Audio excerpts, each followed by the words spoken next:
Paz, irmãos. Bom dia para quem não almoçou. Boa tarde para quem já o fez. Uns 2 ou 3 boa tarde. Pode sentar no nome de Jesus. Sejam todos bem-vindos. É bom tê-los no culto da prosperidade, porque prosperidade é um dom de Deus. Diga graças a Deus. Amém? Irmãos, eu quero trazer uma palavra ao seu coração. Semana passada nós estudamos o Salmo 1 e no meu coração senti o desejo de nós estudarmos o Salmo 2. Vamos abrir as nossas Bíblias lá no Salmo número 2. Eu peço que Deus me dê graça para que eu consiga expor para você o Salmo 2 aqui, no nome do Senhor Jesus Cristo. Salmo número 2. Salmo 2.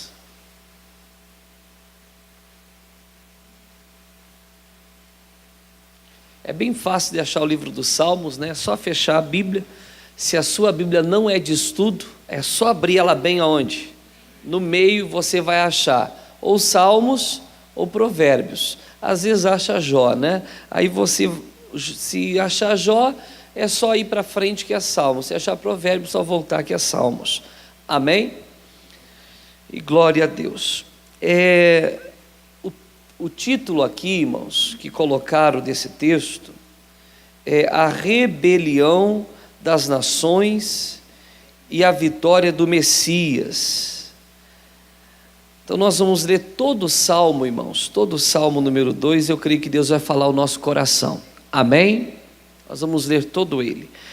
Por que se amotinam as nações e os povos imaginam coisas vãs? Os reis da terra se levantam e os príncipes juntos se mancomunam contra o Senhor e contra o seu ungido, dizendo: rompamos as suas ataduras e sacudamos de nós as suas cordas. Aquele que habita nos céus se rirá, o Senhor zombará deles, então lhes falará na sua ira e no seu furor os confundirá. Eu, porém, ungi o meu rei sobre o meu santo monte Sião. Recitei o decreto, o Senhor me disse: tu és meu filho, eu hoje te gerei. Pede-me e eu te darei as nações por herança e os confins da terra por sua possessão. Tu os esmigalharás como uma vara de ferro, tu os despedaçarás como um vaso de olheiro. Agora, pois, ó reis, sede prudentes, deixai-vos instruir, juízes da terra, servi ao Senhor com temor e alegrai-vos com tremor. Beijai o Filho, letra maiúscula, está se referindo a quem? A Jesus, para que se não ire e pereçais no caminho, quando em breve se inflamar a sua ira. Bem-aventurados todos aqueles que nele confiam. Vamos entender essa palavra aqui. Vamos curvar a cabeça. Pai, eu peço ao Senhor, ó Deus, no nome de Jesus Cristo, que o Senhor, Pai, venha falar ao nosso coração, venha nos iluminar através dessa palavra, e que possamos tirar dela, meu Deus, o recado que o Senhor tem ao nosso coração. Fala conosco, ó Deus, em nome de Jesus. Amém. Eu vejo que essa palavra se divide em 3 partes. A primeira, em que o salmista ele questiona o porquê que os homens estão agindo dessa forma e mostra a arrogância deles. Depois mostra o quão pobres de espírito e de visão eles são. Amém? E depois há o conselho que nós temos que seguir. Vamos à primeira parte, que está no versículo 1, 2 e 3. A pergunta do salmista é: por que se amotinam as nações e os povos imaginam coisas vãs? Amotinar-se é se rebelar. A questão é, por que as nações se rebelam contra Deus? O que é se rebelar? É ir contra um decreto, contra um preceito, uma lei. Amém? Se Deus é bom, irmãos, se Deus não faz nada de mal e de ruim contra nós, é ou não é verdade? Por que tem pessoas que se rebelam contra? Que vão contra os propósitos de Deus, a vontade dEle? Mas tem. Aí ele vai dizer no versículo 2: os reis da terra se levantam, e os príncipes, ou seja, a geração, os descendentes, juntos se mancomunam contra quem? Contra quem? Contra o Senhor. O que é se mancomunar, pastor? É pôr-se de acordo em ato repreensível, ou seja, eles decidem fazer o que é errado aos olhos de quem? De Deus. Decidem fazer o que não agrada a Deus. E eles se juntam e entram num acordo para fazerem coisas que vão aborrecer a quem? A Deus. Sabe, tem pessoas que querem fazer algo errado. Sabe por que não fazem? Porque ainda não acharam outro que também faça. Sabe aquele tipo de pessoa, se tu for, eu vou. Mas se ninguém for, ela o que é? Ela não vai. Às vezes nós vemos, irmãos, jovens que foram criados na melhor educação e que têm vontade de fazer o que é errado. Por exemplo, ir para as drogas, fazer coisa errada. Tudo que eles precisam é ter uma má companhia. Alguém que seja um pouquinho mais corajoso. Aí a pessoa pega e o que? E vai. Irmãos, assim tem pessoas que estão se pondo de acordo para se rebelarem contra quem? Contra Deus, para fazerem aquilo que é repreensível. E aqui o salmista ele vai questionando, os reis da terra se levantam e os príncipes juntos se mancomunam contra o Senhor e contra o seu, quem é o ungido do Senhor? É Jesus, amém? É o Senhor Jesus, dizendo: rompamos as suas ataduras e sacudamos de nós as suas. O que significa romper as ataduras e sacudir as cordas? Ou seja, vamos nos desligar de Deus, vamos romper com Ele o nosso compromisso, a nossa aliança. Não vamos viver para eles, vamos viver segundo a nossa vontade, segundo o nosso querer, conforme nós achamos, como bem entendemos. Vamos romper, estão entendendo? É isso que eles querem. E aí, irmãos, isso são os homens aqui na terra pensando. Mas aí vem a segunda parte, versículo 4. Aí o salmista ele diz assim: aquele que habita nos céus, o que ele vai fazer? Se rirá, ele vai rir. Imagina Deus olhando do céu, irmão, vendo essa revolta dessas pessoas. Eu pergunto, em que essa revolta vai afetar Deus? Nada. Se eles acham que vão provocar Deus, se eles acham que Deus vai se sentir abatido, angustiado, depressivo, Deus o quê? Vai o quê? Vai rir deles. Por que, pastor Anderson? Quanto tempo eles vivem, irmãos? 70 anos? 80, 100 anos? A Bíblia diz que para Deus um dia é como 1000 anos. E 1000 anos? Ou seja, irmãos, para Deus 70 anos não é o quê? E quando eles morrerem, eles cairão nas mãos de quem? De Deus. Quando eles partirem desta terra, no dia em que morrerem, eles vão descobrir que não estavam com essa bola tão cheia. Eles vão descobrir que não tem domínio sobre o que eles acham e o que eles pensam. E eles vão descobrir, irmãos, que viver o pior nesta vida e pela eternidade estarão o quê? Condenados. Porque o justo juiz, o juiz de todas as coisas, irmãos, Ele é justo. A palavra de Deus diz: De Deus não se zomba, ou Deus não se deixa escarnecer. Tudo que o homem plantar, isso o homem o quê? Colherá. Por isso o texto ele nos dá um conselho: e não deixemos de fazer o bem. Amém? Diz o texto: aquele que habita no céu se rirá, o Senhor zombará deles, como que dizendo: o que eles pensam que são? O que eles acham que são diante de mim? Amém?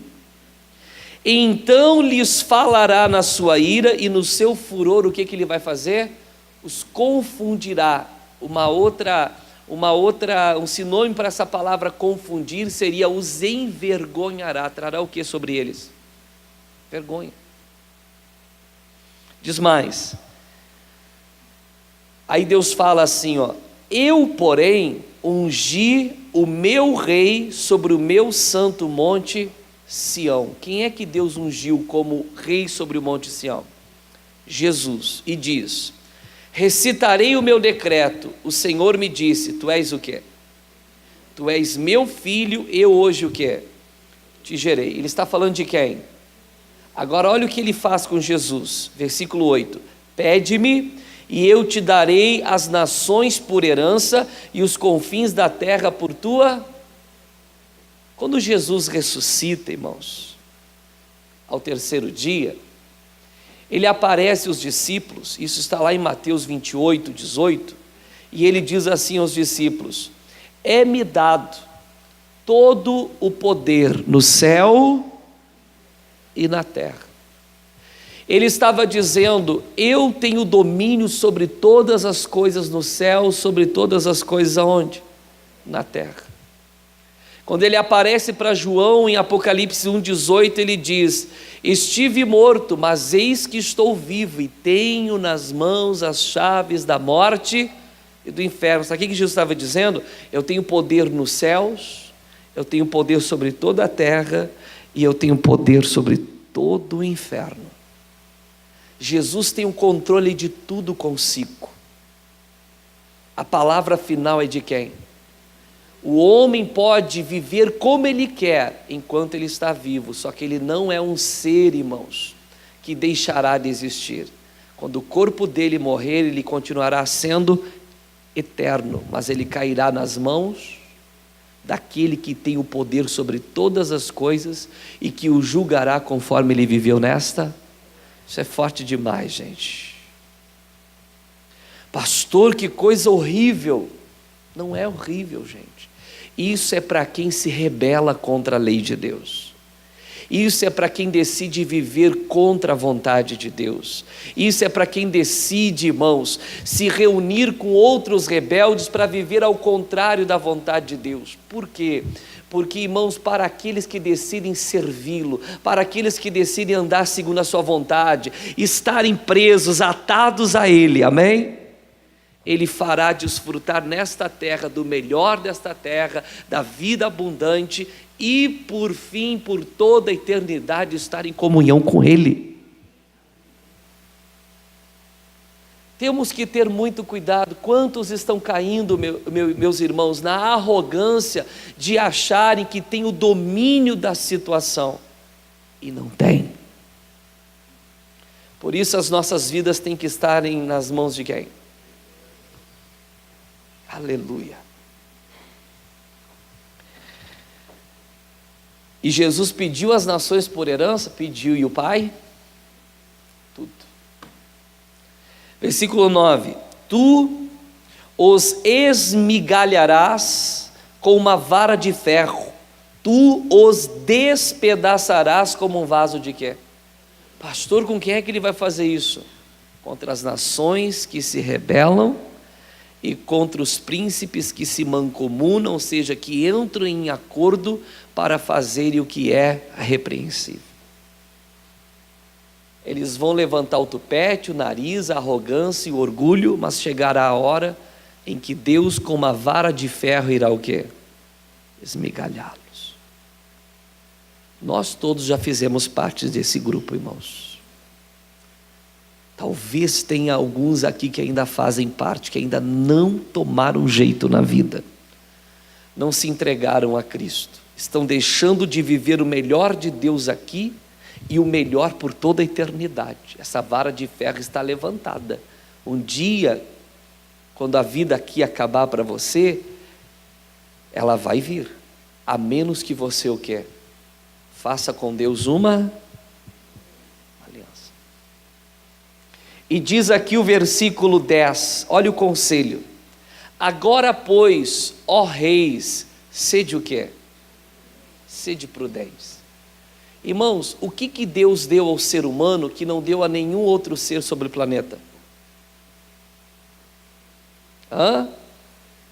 Inteligência, capacidade de raciocínio, capacidade de pensar. Sabe qual é o recado agora para todos aqueles que se rebelam, para todos aqueles que se mancomunam? Vocês ainda estão vivos, ainda há o que para vocês? Ainda há esperança, ainda há jeito. Deus sempre nos dá a oportunidade. E ele diz aqui no versículo 10, agora pois, ó rei, sede o quê? O que é uma pessoa prudente? É uma pessoa que pesa as coisas antes de fazer, que faz uma análise, que pensa, que não age pelo ímpeto, pela emoção, pela empolgação. É uma pessoa que vai olhar lá na frente o resultado que terá com as atitudes que ela tomar quando? Quando? Agora. Sede prudentes, faça uma análise, e diz assim, ó, deixai-vos o que? Instruir, juízes da terra. Ele está dizendo, deixe Deus ensinar o coração de vocês, deixe Deus instruir, dar direção, mas não só naquilo que nós queremos, em tudo, irmãos, em tudo na nossa vida, cada assunto da nossa vida, deixar Deus nos instruir, amém? Porque, irmãos, é na instrução do Senhor, é na direção do Senhor que nós vamos ir bem. Eu não lembro agora qual provérbio que é, se algum pastor, obreiro puder achar para mim, que diz assim, ó, o coração do homem, há caminhos que aos olhos do homem parecem bons, mas o fim deles são os caminhos da morte. Nem tudo que o homem acha certo para ele, bom para ele, melhor para ele, é. E como eu vou saber se aquilo que eu acho ser o melhor é o melhor? Simples, fale com o teu mestre, com o teu conselheiro, com o teu instrutor. Com quem? Com Deus. A palavra diz que o coração do homem pode fazer planos, mas a resposta certa vem da boca do Senhor. Nós temos que aprender em tudo na nossa vida, a palavra final é de quem? É de Deus. Estão entendendo? É Provérbios o quê? 16. Acharam? Ainda não? Pode falar, Robson. Não achou? Tudo bem, não tem problema. Vamos seguir aqui, daqui a pouco eles acham. O versículo 11 diz assim, ó, servir ao Senhor com o quê? Com temor, irmãos, com respeito a Ele, não é com medo, pavor, meu Deus, não, é com temor, com respeito. E alegrai-vos com o quê? Com tremor. 12, beijai quem? O que o beijo, ele é um símbolo de quê? De amor. Por exemplo, eu tenho um costume, eu aprendi, homem não beija homem, nem no rosto, mas tem um homem que eu beijo, meu pai. Eu vejo meu pai, eu abraço ele e atraco um beijo nele, amém? Porque para mim é uma demonstração de quê? De amor, de afeto, de carinho, da importância que aquela pessoa tem para mim. O outro homem que eu vou beijar na minha vida vai ser o meu filho quando eu o tiver. E ele pode ter a idade que tiver, gente. Se ele quiser fugir, eu dizer, vem cá, Respeita teu pai. Amém? Eu tenho esse entendimento. Eu não sou tipo os palestinos, os árabes, que gostam de dar ósculo santo. Quando eu ia pregar lá no Uruguai, eu ia na fronteira pregar lá de vez em quando, os uruguais gostam de dar ósculo santo. Eu disse, eu fora desse negócio. Se assim, o Uruguai é desse lado, o Rio Grande do Sul é desse. Amém? Eu sou gaúcho, eu não sou uruguaio não, mas eles têm esse costume, né? As irmãs são de Livramento ali, fizeram assim. Os de Rivera fazem isso. A irmã também é da fronteira ali? É? Eita. Eu disse, não, os irmãos vinham assim, eu pá, paz do Senhor. Amém? Glória a Deus. Beijai o filho, ou seja, vamos ter um relacionamento de amor com Cristo, irmãos. Não um relacionamento interesseiro pelas bênçãos dele, mas um relacionamento de comunhão com ele, de prazer de estar com ele. Beijai o filho, para que não se ire e pereçais no caminho, quando em breve se inflamar a sua ira. É interessante, irmãos, que o Senhor Jesus, está aqui o texto, é Provérbios 16, 25, que há caminhos que aos olhos do homem parecem bons, mas os caminhos, o fim deles são caminhos de morte. Irmãos, hoje, enquanto nós estamos vivos, Cristo não é o juiz, Ele é o que é? O advogado. É aquele que se dispõe a defender a nossa causa, desde que haja no nosso coração arrependimento. Ele está disposto, ele vai até o fim. Se há arrependimento, ele se dispõe a ser conosco. Mas se nós morrermos sem arrependimento, Jesus não será o que é? O nosso juiz, o nosso advogado, mas será o nosso juiz. Conta-se uma história que um dia um homem cometeu um crime e contratou uma advogada criminal. E essa advogada, muito perspicaz, muito, como eu posso dizer, uma pessoa brilhante na sua profissão, o defendeu e conseguiu absolvê-lo, mesmo sabendo que ele era o quê? Culpado. E ele ficou absolvido. Muitos anos se passaram e esse homem cometeu um outro crime. E o dia que ele foi levado a julgamento, quando ele chegou para o dia do julgamento, sentou-se no banco dos réus, para surpresa dele, quem era a juíza? Aquela advogada. E ele pensou, estou livre. Ela já me livrou uma vez, agora ela vai me livrar o quê? Só que tem um problema. Qual é o problema, irmãos? Lá ela era advogada, agora ela é o quê? Juíza. Assim é Jesus. Enquanto estamos vivos, Ele é o que para nós? Quando morrermos, Ele é juiz. Por isso não adianta acender vela para quem morre, gente. Vai se ver com o juiz. Não adianta fazer missa de 7º dia. Não adianta. Hebreus 9, 27. Aos homens está ordenado morrer uma só vez. Morreu, vindo depois disso o...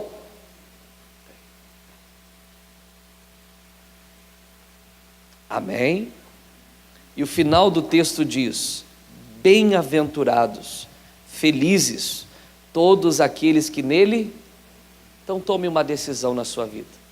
A partir de hoje, eu vou viver uma vida em que eu vou confiar em Deus em todas as circunstâncias. Vou seguir a instrução dEle, a direção dEle.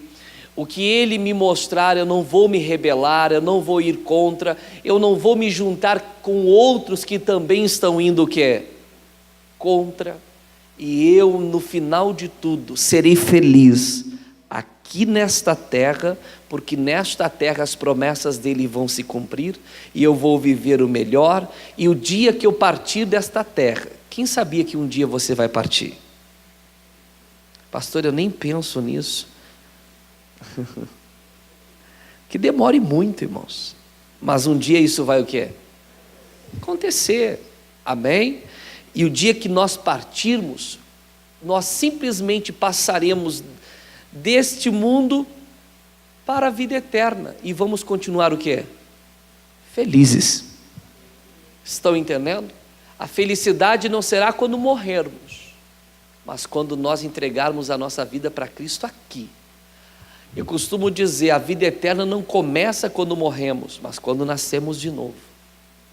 E é aqui que nós começamos a viver o melhor de Deus. Quem entendeu a mensagem? Feche os seus olhos.